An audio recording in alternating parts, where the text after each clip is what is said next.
Para mí, Wausau es un pequeño gran pueblo. Era grande en el sentido de que siempre había cosas para hacer, pero pequeño por esa sensación de cercanía. Me gustaba criar a mis hijos acá. Me sentía tranquilo caminando por cualquier vecindario de Wausau. Sí, sabía que había hechos brutales y crímenes, pero no en nuestro pueblo. Eso no pasaba acá. Según el jefe de policía de Wausau, toda la unidad de detectives está asignada a la investigación del homicidio de Brianna. La habían degollado y dejado ahí para que muriera desangrada. Había un monstruo que andaba suelto por ahí. Fue algo horrendo. No parecía real. Eso no tenía que pasarle a mi familia. Quería a mi hija de vuelta.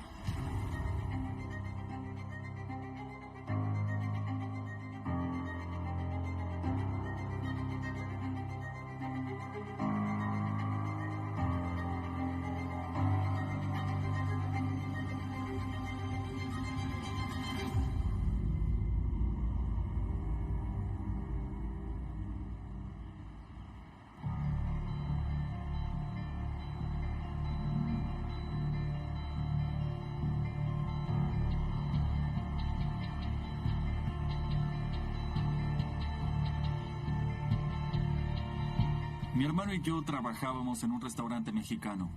Ese día fuimos a trabajar. Yo me tomé el descanso para ir a mi casa. No vivíamos lejos del restaurante, estábamos a 2 minutos de ahí. Cuando llegué a mi casa, abrí la puerta y todo parecía normal. Fui a mi cuarto. Sentí que había algo raro.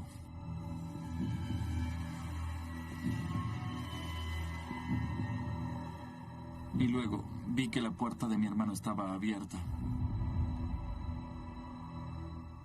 Fui a fijarme y ahí vi a alguien.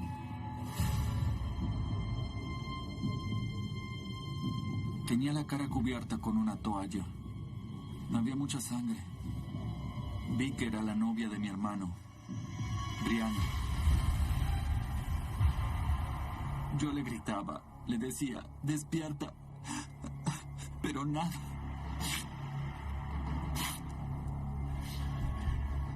Traté de llamar a emergencias, pero no podía, estaba en shock. Así que fui corriendo a buscar a una vecina y le pedí que llamara a la policía por mí.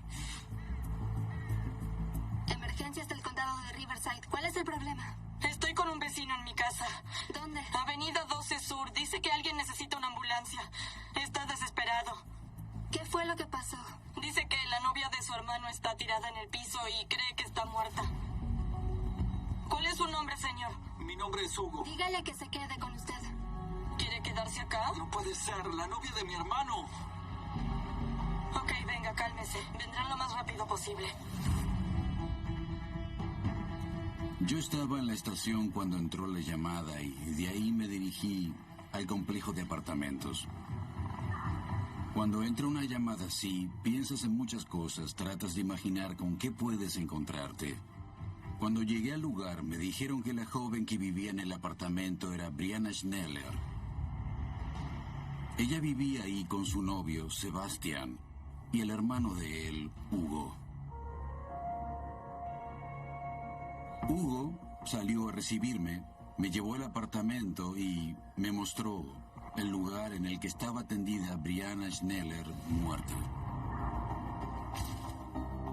Cuando seguí a Hugo por el corredor y él me señaló el cuarto, ni siquiera crucé la puerta, me quedé afuera.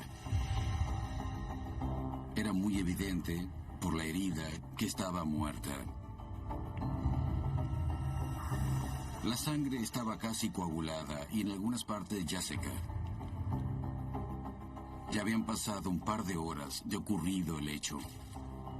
Había una plancha en el medio del piso que no tenía que estar ahí. También había sangre en la plancha. Había sangre por todas partes. Era sin dudas una de las peores escenas de crímenes que había visto. A esa altura ya tenía claro que se trataba de un homicidio. Me llamó Lori, la mamá de Bree, y me avisó que había pasado algo en el apartamento de Bree. Y luego me dijo que al parecer lo que pasó había sido muy grave. Nos dicen que hay una persona muerta. Y ahí yo dije, ¿qué? Mi hijo Rocky y yo llamábamos a Bree desde el teléfono de cada uno. Nos atendía el correo de voz. Seguíamos insistiendo, rogando que ella atendiera el teléfono. Nunca atendió. Apenas colgó el teléfono lo vi muy consternado y luego yo también me angustié mucho. No podía creer lo que estaba pasando. Me quedé helado. Ni siquiera creía que fuera cierto. No tienen a la persona correcta. Obviamente esto es un error. Rocky me llevó hasta Waza y todo el tiempo pensaba, Dios, que no sea ella.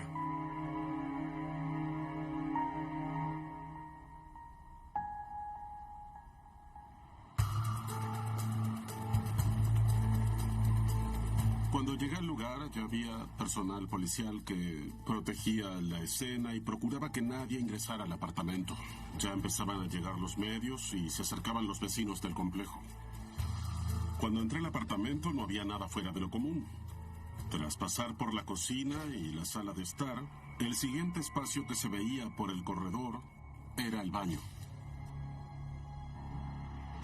En el lavabo había un par de cuchillos. Uno tenía sangre y el otro la punta quebrada. Parecía haber una pisada con sangre en la alfombra del baño.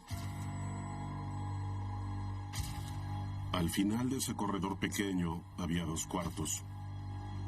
El cuarto en el que estaba ella era el de la izquierda.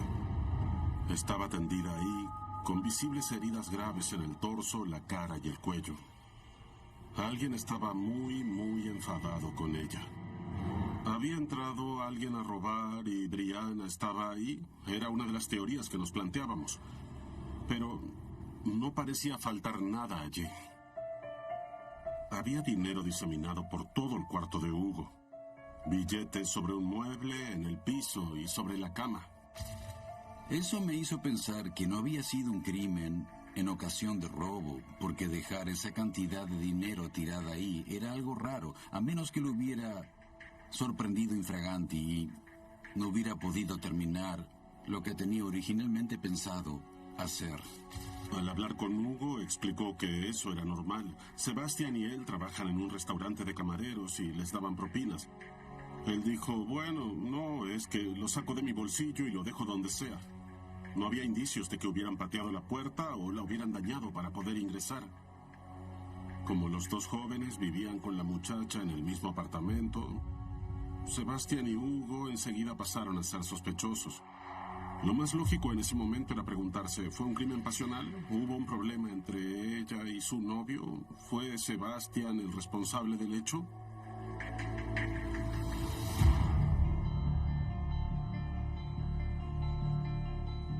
Llevamos a Sebastián y a Hugo al departamento de policía. Queríamos unir las piezas sueltas. Los separamos para interrogarlos. Creo que, en el caso de Hugo, era una cuestión de si había tenido oportunidad de hacer eso. Sabemos que vives ahí. Al hablar con Sebastián, él estaba destrozado por el hecho de que el amor de su vida estuviera muerto. O Sebastián se merecía el premio a mejor actor, o estaba siendo sincero. Entré en el departamento de policía y estaba furioso. Estaba muy molesto. Aún tenía dentro mío una mínima esperanza de que no fuera ella. Quería respuestas. Entonces me llevaron a una sala y ahí fue cuando Rocky y yo nos encontramos con la mamá de Bree y otros familiares. Los detectives dijeron que había una joven muerta en el cuarto que, según creían, era Brianna. Ninguno de nosotros podía creerlo. En esencia nos dijeron que debíamos confirmar que realmente fuera Bree. Ellos empezaron por las fotos menos gráficas y nos mostraron la primera de ellas. La mamá de Bree y yo no la reconocimos, Rocky tampoco la reconoció, y luego sacaron una foto de su cara de costado. Uno de los rasgos de Bree era que tenía mi nariz. Cuando sacaron esa foto, bueno,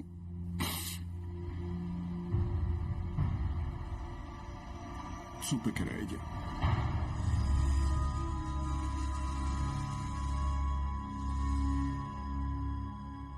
Ya sabíamos que era cierto.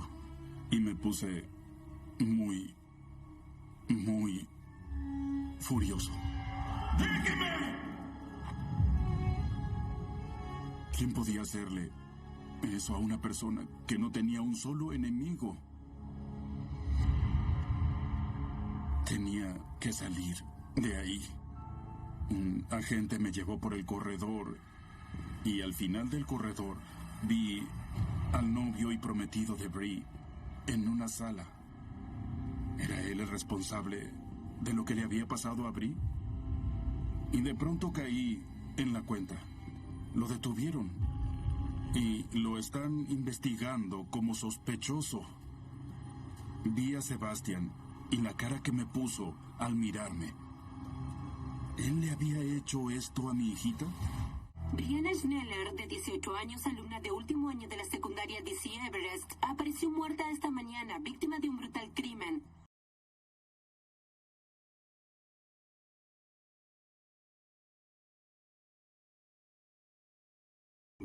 Y vengativo. Brianna vivía en el apartamento con su novio y su cuñado. La policía está interrogando a ambos jóvenes. No hay ningún detenido y el pueblo está en alerta máxima, ya que puede haber un asesino suelto. La noticia salió por el canal de televisión local y mencionaban la brutalidad del hecho. Mi esposa y yo conocíamos a Brianna del restaurante en el que trabajaba. Era camarera y nos atendía con mucha simpatía. Nos quedamos helados. No podíamos creer que fuera cierto. Aunque había asesinatos, rara vez se veía esa clase de brutalidad. Recuerdo muy bien ese 2 de mayo. Estaba mirando las noticias y me quedé pasmada. Aún puedo decirles cuál era su asiento. Se sentaba junto a la ventana. Ese era su lugar. Y fue muy difícil volver a entrar a este aula después de eso y ver esa silla vacía. Faltaba muy poco para la graduación que iba a ser en junio de ese año y Brianna estaba muy entusiasmada por terminar su último año. Cuando murió Brianna, faltaban 2 o 3 semanas para la ceremonia de graduación. Acá tengo algunos recuerdos de Brianna. Hice una tarjeta para todos los alumnos con una foto del grupo, Brianna incluida, que también tenía un poema llamado Más allá de esa silla vacía. Dice, mira más allá de la silla vacía para ver una vida que fue plena. Mira más allá de la soledad. Mira esos días sin penas. Guarda en tu corazón deshecho cada momento de alegría y siempre busca consuelo más allá de esa silla vacía. ¿Cuál es Brianna? Está atrás, acá.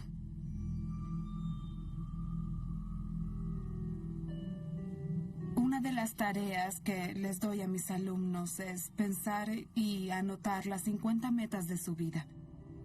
Y acá aún tengo las de Brianna. Su primera meta era graduarse. La segunda era casarse con Sebastián. Hacer la boda en México. Estudiar administración de restaurantes. Terminar la universidad. Tener hijos y una hermosa familia. Ir a Las Vegas y apostar. Ir a Italia. Adoptar un niño de un país pobre. Tener una casa linda. Ir al Caribe. Ser buena madre.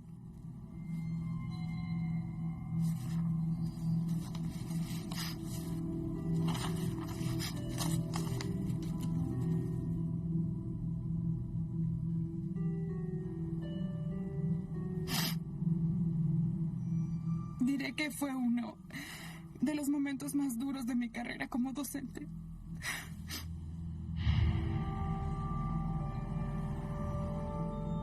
Brianna y yo éramos muy unidas. Algunos de los maestros decían que éramos inseparables.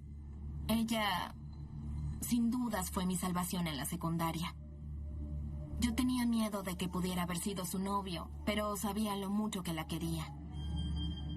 Cuando Bree conoció a Sebastian tenía unos 16 años. Diría que eran casi inseparables y eran el uno para el otro. Cuando conocí a Sebastian, pude ver lo mucho que él la quería. Así que cuando pasó esto, me hice muchas preguntas. ¿Me había engañado? ¿Tenía una idea equivocada de Sebastian? Me inquieté porque les tenía mucho aprecio a Sebastian y a Hugo. Esperaba que no estuvieran implicados.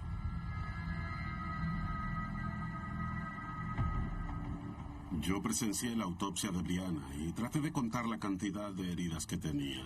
Era imposible porque tenía muchas heridas y laceraciones y sabíamos por la escena del crimen que en el lavabo del baño había 2 cuchillos.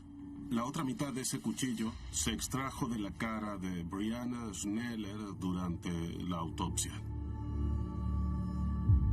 ¿Quién fue el responsable de su muerte? ¿Fue un crimen pasional? ¿Hubo un problema entre ella y su novio? ¿Fue Sebastian el responsable del hecho? Nos llevaron a la estación de policía y nos mantuvieron separados. Seguro pensaban que éramos sospechosos o algo así. Cuando los policías me interrogaron, yo pensaba bien para no olvidar ningún detalle.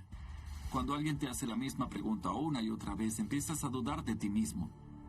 Pero no creía que hubiera sido mi hermano. Las noticias de hoy comienzan con un homicidio. El payaso asesino y el asesino serial Dean Allen Corr, el hombre de los caramelos de Houston, abrieron los ojos de...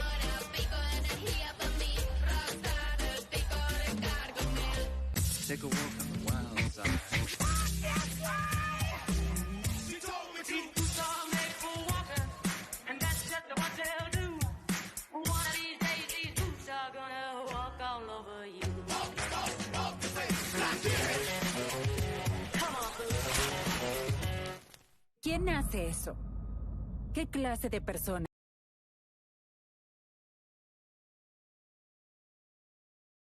La detective que investigaba el club de machistas o algo así. Hay que hacer lo correcto. Obtuve 3 casos que tuvieron un gran impacto emocional en mí. Y eso siempre tiene un precio. Entonces, ¿cómo haces para seguir? Diarios de un detective en Haití. La versión de Sebastian de esa mañana era bastante sencilla.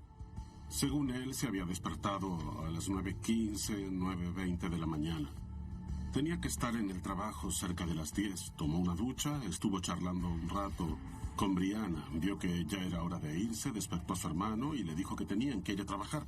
Y después se fue y llegó al restaurante. Hugo también nos dijo a qué hora llegaron al trabajo y a qué hora salieron. Luego de que se haya ido Sebastián, ¿cuánto tiempo demoraste en irte? Quizás 10 minutos, 15 minutos. ¿Y trabajaste hasta qué hora? Al menos hasta la 1:20. ¿Y luego qué hiciste? Fui al auto para irme a casa.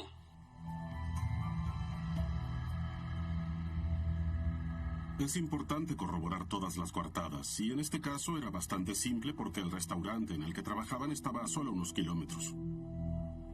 Gracias a las cámaras internas del restaurante pudimos confirmar los movimientos y los horarios que Hugo y Sebastián nos habían informado, incluida su hora de llegada.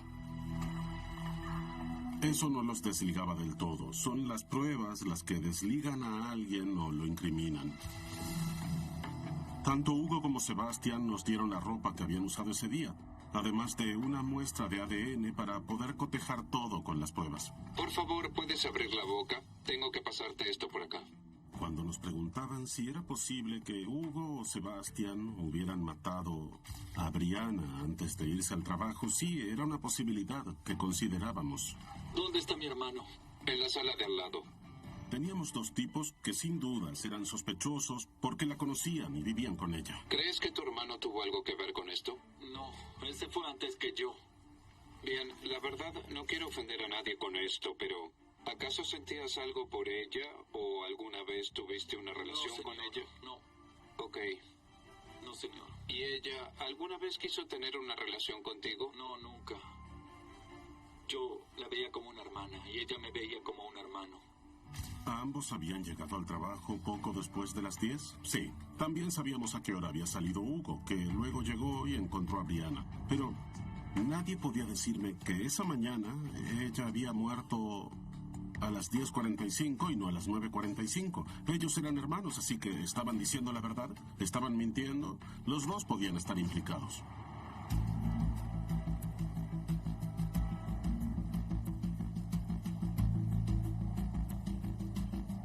No teníamos idea de dónde estaba su teléfono, solo sabíamos que no aparecía. ¿Por qué su teléfono no estaba ahí? Ella lo tenía todo el tiempo. ¿Por qué faltaba eso? ¿Por qué se habían llevado el teléfono? ¿Acaso había algo en él que incriminara a alguien? Había que hallar el teléfono lo antes posible. Mientras buscábamos el teléfono, la compañía telefónica nos dio información que nos llevó a un contenedor. Es ese que está allá. Cuando nos acercamos al contenedor, miramos el interior, lo alumbramos, pero no se veía nada. Luego llamamos al teléfono. Y enseguida, al hacer eso, vimos que una bolsa plástica que estaba en un costado empezó a iluminarse. Levantamos la bolsa y vimos que había más cosas en ella, además del teléfono. Pero volvimos al departamento antes de revisarla. El teléfono de Brianna terminó apareciendo en un contenedor que estaba junto al restaurante mexicano en el que trabajaban Hugo y Sebastián. En ese momento crecieron nuestras sospechas contra Hugo y Sebastián, pero además era posible que otro empleado del restaurante también estuviera implicado. No solo el teléfono estaba intacto, sino que podía accederse a todo su contenido, podía haber ADN. Era clave. Debíamos hablar con los empleados del restaurante y verificar los movimientos de todos ese día. La pregunta clave en ese momento era, ¿quién arrojó eso en el contenedor? Este homicidio conmocionó a la comunidad. Había todo tipo de reacciones. Indignación por lo ocurrido, miedo de que volviera a pasar. Había un monstruo que andaba suelto por ahí.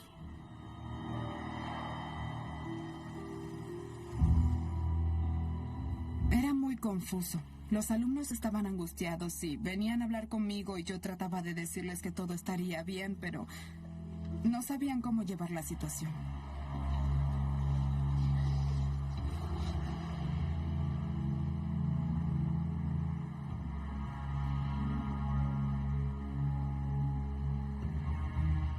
No pude ver a mi hermano hasta después de muchas horas. Y cuando nos liberaron, no pudimos ir a casa, así que nos quedamos en la casa de un amigo. Fue un momento duro. Yo tenía pesadillas. Si había sido uno de ellos dos, tenía que haber un motivo para que pasara, una discusión. Quizás ella había dicho algo que los provocó. Aunque conociéndolos, ellos no eran así. No era su forma de actuar, pero todos pueden enloquecer.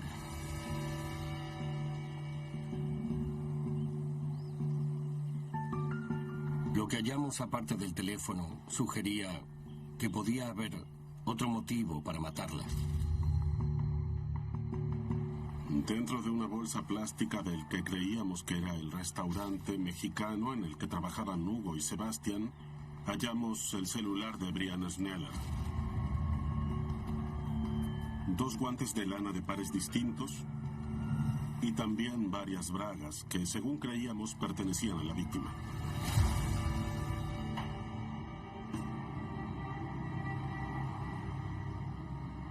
El robo de ropa interior de la escena hacía aún más raro el caso. ¿Era un crimen por motivos sexuales? ¿Se trataba de alguien a quien le gustaba la ropa interior femenina? Todo era muy desconcertante para mí. Yo me preguntaba qué clase de animal hacía eso. ¿Fue un abuso, una violación? ¿Había sido ese el motivo por el que terminaron matando a mi hija?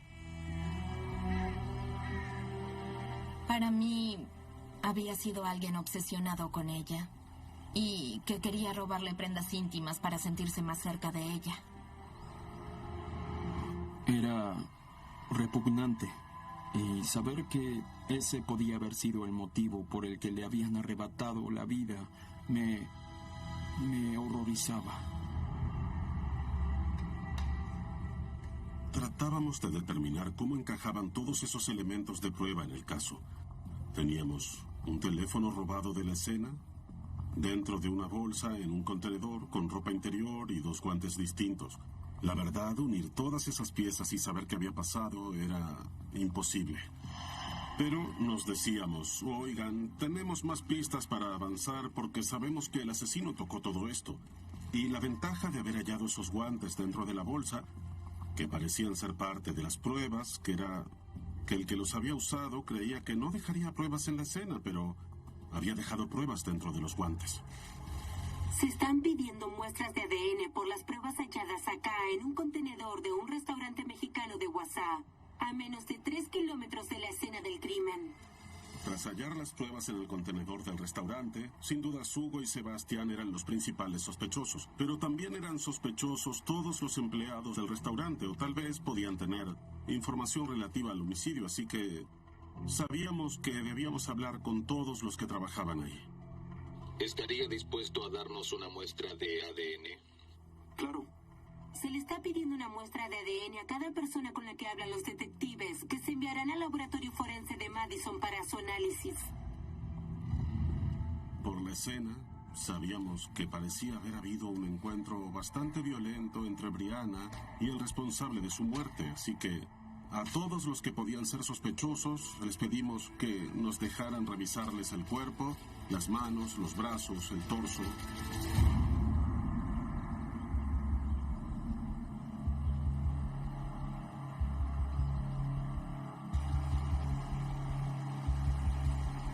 Buscamos todo tipo de filmaciones que nos ayudaran a ver qué había pasado. Y en este caso, con ese contenedor, tuvimos mucha suerte, porque las tiendas que rodeaban al restaurante mexicano, además del propio restaurante, tenían cámaras de seguridad que mostraban a las personas que iban y venían de ese contenedor. El día que mataron a Brianna Schneller, se veía a un empleado saliendo del restaurante por la puerta trasera con la bolsa blanca, pero no podíamos identificarlo por las imágenes. Se veía a alguien pasando por detrás del restaurante y yendo hacia los contenedores. Iba hasta el contenedor, lo abría y parecía arrojar una bolsa de plástico. Pasó a ser clave determinar quién era el sospechoso. ¿Quién hace eso? Estos niños suplicaban por sus madres. Tenía una tabla donde los torturaba y abusaba de ellos. Esta serie desenmascarará una conspiración secreta de pedófilos y asesinos de niños. En el mes de asesinos seriales, Asesino bajo el disfraz, en Haití.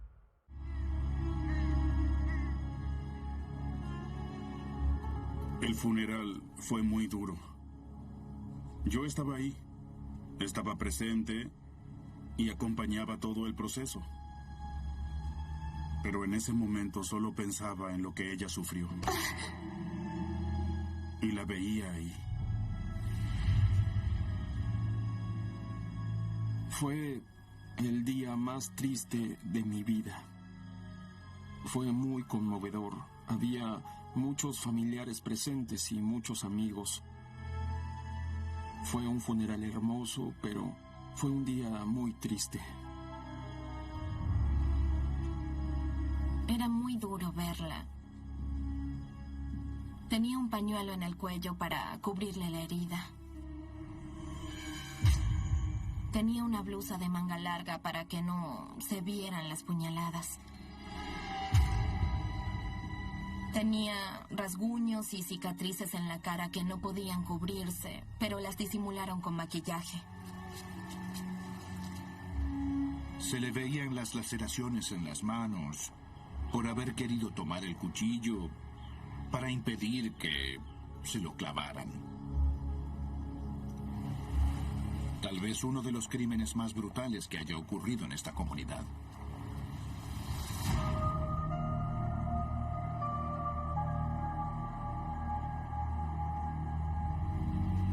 A las 10:18 de la mañana del crimen de Brianna, se veía a un empleado saliendo del restaurante con una chaqueta marrón por la puerta trasera. A las 10:53, ese individuo volvía, pero ya no llevaba la chaqueta marrón. Era sospechoso porque estaba ausente en el horario en que creíamos que habían matado a Brianna. Y también vimos en las filmaciones que sacaba una bolsa plástica por la puerta trasera del restaurante. Y sabíamos que esos elementos de prueba, los guantes distintos, el celular de Brianna Schneller y su ropa interior, habían aparecido en ese contenedor dentro de una bolsa plástica del restaurante. Pudimos conectar esos dos momentos. Supimos que el jefe de cocina del restaurante era la persona que se encargaba de eso y pudimos identificar al sujeto como Raúl.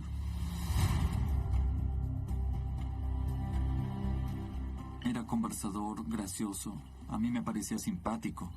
Parecía un buen tipo. No creía que fuese un asesino. Me sorprendió que alguien con quien trabajaba fuera capaz de algo así.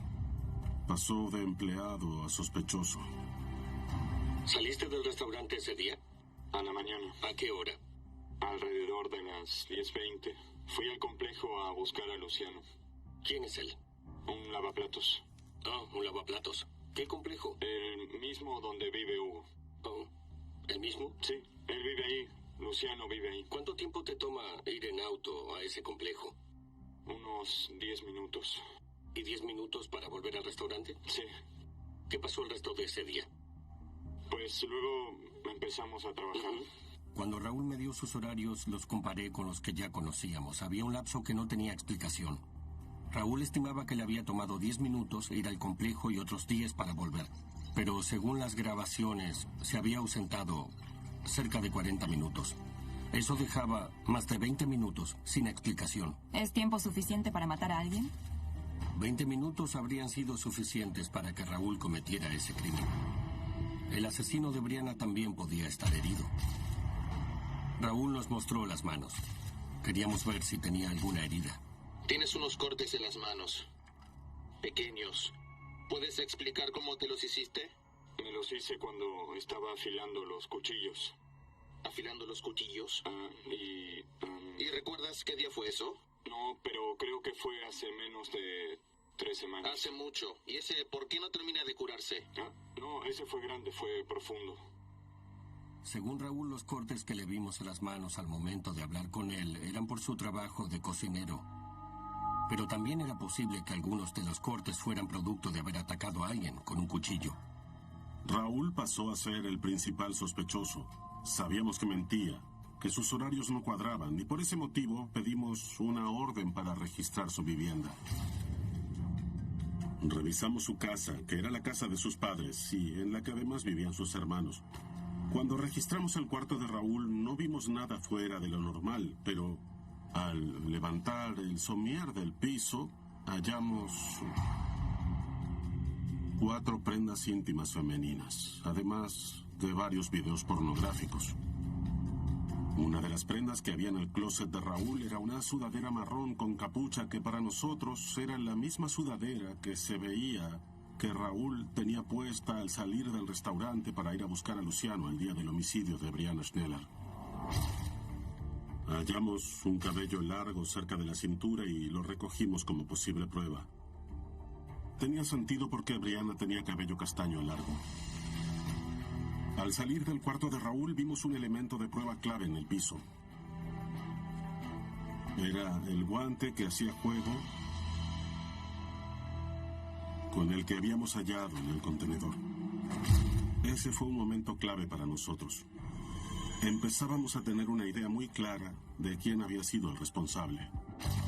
La sudadera, el cabello, las prendas íntimas, el guante y sus horarios, todos esos elementos juntos señalaban a una sola persona como asesino de Brianna Schneller, Raúl Ponce Rocha.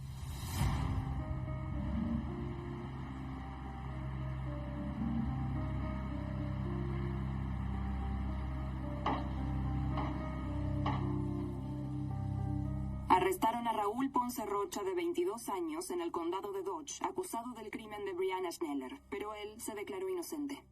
La primera vez que lo vi, cuando entró en la sala con el uniforme naranja, no estaba a más de 3 metros de mí, así de cerca. Solo quería agarrarlo y arrancarle el corazón. Para el momento en que identificamos a Raúl como autor del hecho, Hugo y su hermano Sebastián ya estaban descartados como sospechosos. Para mí fue un gran alivio saber que habían hallado al responsable. Me quedé helado cuando oí el nombre, sobre todo porque era alguien con quien trabajaba. Nunca pensé que sería alguien que veía casi todos los días por el trabajo.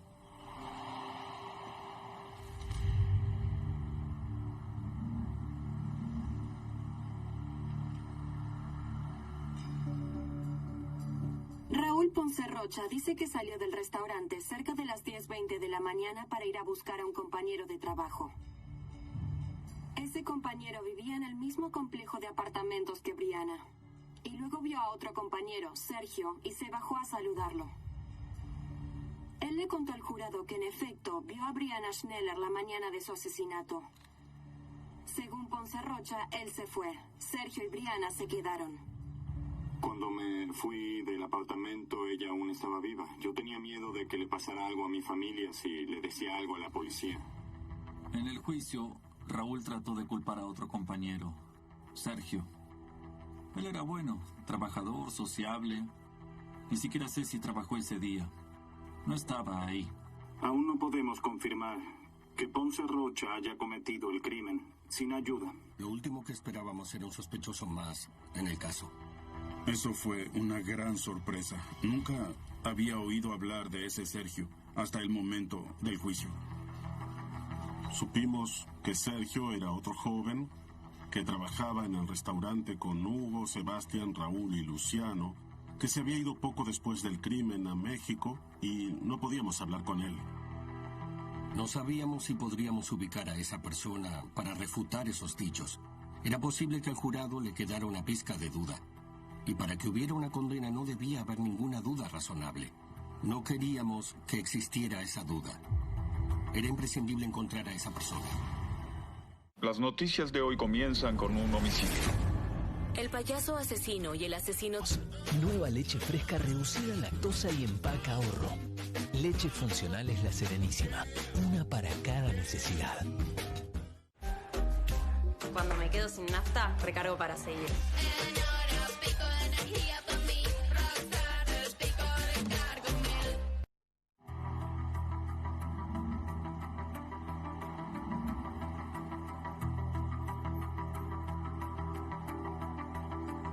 Me sorprendió que Raúl hallara a otro a quien culpar del homicidio. No sabíamos nada de Sergio. Sergio no estaba bajo la lupa de la policía y entonces todos terminamos pensando, ¿él cometió el crimen?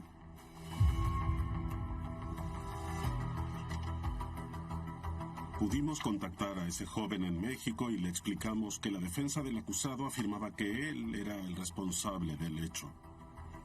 Raúl culpaba a Sergio del homicidio. Ese mensaje le llegó a Sergio. Finalmente Sergio se comunicó con nosotros y dijo, iré para allá.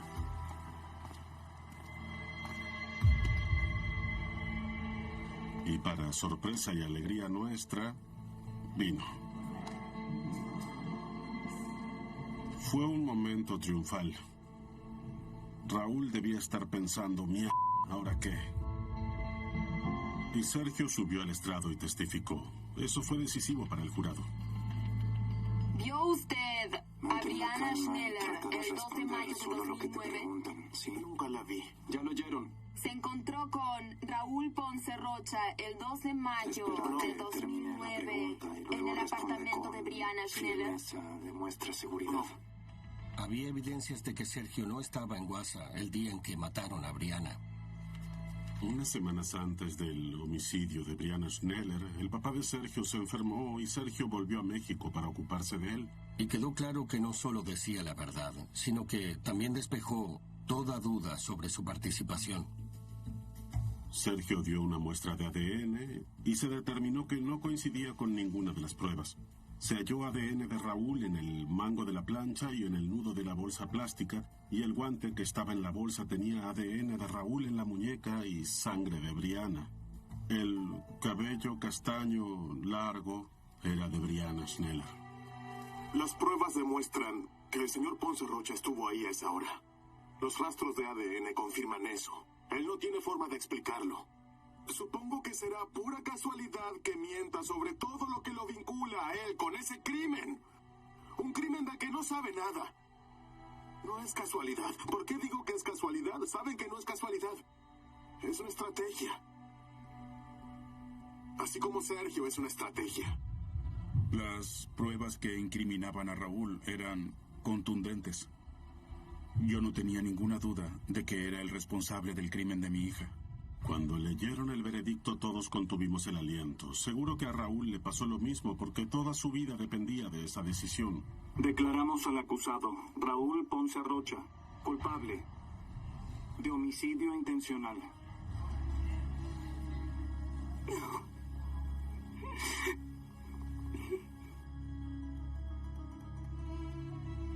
Lo condenaron a cadena perpetua, sin libertad condicional.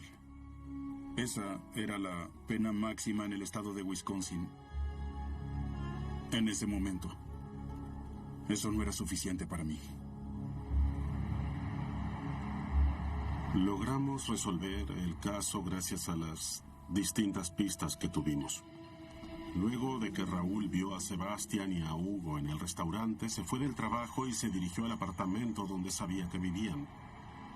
Como le gustaba la ropa interior femenina, decidió meterse en el apartamento para robar prendas íntimas, pero Brianna lo sorprendió. Él tomó la plancha y la atacó. Fue a la cocina y buscó 2 cuchillos. Y luego volvió y la apuñaló una y otra vez hasta matarla. Así fue como sucedió. No creo que su intención haya sido ir para matar a Bree. Para mí su intención era ir a agrandar su colección. Yo quería que me dejaran a solas con él. Ahora ya no tiene nada que ver con el rencor. Para mí es una manera de poder llegar a perdonarlo. Aún no pude. Soy el primero en admitirlo. Pero estoy tratando. Y quiero tenerlo frente a mí. Lo que hizo esto fue unir más a la comunidad. Para los detectives y la policía resolver el caso fue muy importante. Les estaré siempre agradecido por todo lo que hicieron. Les debo el mayor reconocimiento a estos hombres y mujeres. Y debemos procurar que haya iniciativas de seguridad coordinadas con los departamentos de policía para proteger a nuestros hijos. La Fundación Brianna Schneller colabora mucho con las comunidades para lograr que todos vivamos juntos en un lugar armonioso. Me hace sentir muy bien hacer lo que hacemos. Él mató a la hija de alguien. Mató a mi alumna. Brianna aún tenía mucho por vivir. Y es muy triste que se lo arrebataran siendo tan joven. No creo que alguna vez pueda superarlo. Si superarlo significa olvidarse de la persona, no creo que nunca olvide a Brianna. Ella amaba a mi hermano Sebastián y él también la amaba. Se nota cuánto la extraña. No creía que existiera alguien capaz de tanta maldad, de hacer el daño que él hizo. Siempre habrá una parte de mí que falte. Siempre recordaré a Brianna. Mi vida no es la misma sin Brianna. Cuando uno se ve en una situación así, cambia todo. En lo emocional, mental, físico, económico. Perdí a una hija. La extraño muchísimo. Era una joven especial. Mi mundo se desmoronó.